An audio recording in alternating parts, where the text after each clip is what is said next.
মাঝে মাঝে খাবারে অরুচি চলে আসে, তখন কিন্তু কোনো কিছুই খেতে ভালো লাগে না।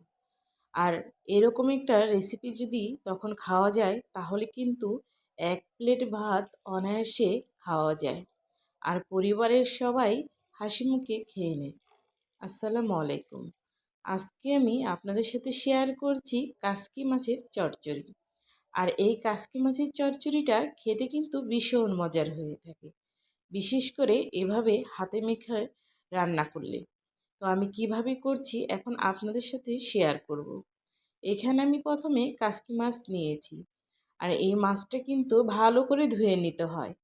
আর প্রতিটা মাছ একটা একটা করে আমি বেছে নিয়েছি, আর বেশ কয়েকবার ধোয়ার পর এরকম সাদা করে নিয়েছি।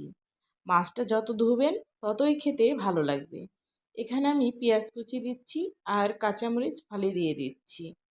পরিমাণ মতন দিতে হবে মরিচের গুঁড়া আর হলুদের গুঁড়া। ঝালটা সম্পূর্ণ আপনাদের নিজের ইচ্ছা মতন।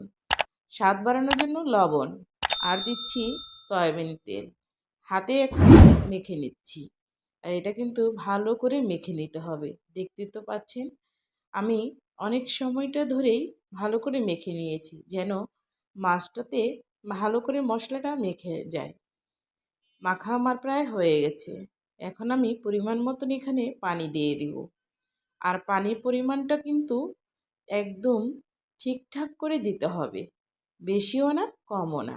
চচ্চড়ি খেতে হলে পানির পরিমাণটা কিন্তু আসলেই গুরুত্বপূর্ণ। দেখতে তো পাচ্ছেন ঠিক এরকম করে নিতে হবে। আমি এখানে ধনিয়া পাতা দিচ্ছি, আর ধনিয়া পাতা না দিলে এর টেস্টটা কিন্তু আসেই না, খেতে ভালোই লাগে না। আর এভাবে করলে খেতে ভীষণ ভালো লাগে।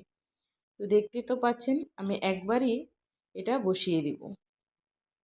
ঢাকনা দিয়ে এখন ঢেকে দিব। তো ঢাকনা দিয়ে ঢেকে দিচ্ছি, আর মিডিয়াম হিটে এটা জাল দিয়ে নিচ্ছি। একবার মাঝে তুলে দেখব পানি কতটুকু রয়েছে। দেখতে তো পাচ্ছেন। তো আবারও আমি ঢাকনা দিয়ে ঢেকে দিচ্ছি। এটা ঢাকনা দিয়ে ঢেকে দিলে এর স্বাদটা কিন্তু পরিপূর্ণভাবে থাকে। মাশাল্লাহ, দেখতে ভীষণ ভালো হয়েছে, আর খেতেও দারুণ হয়েছে।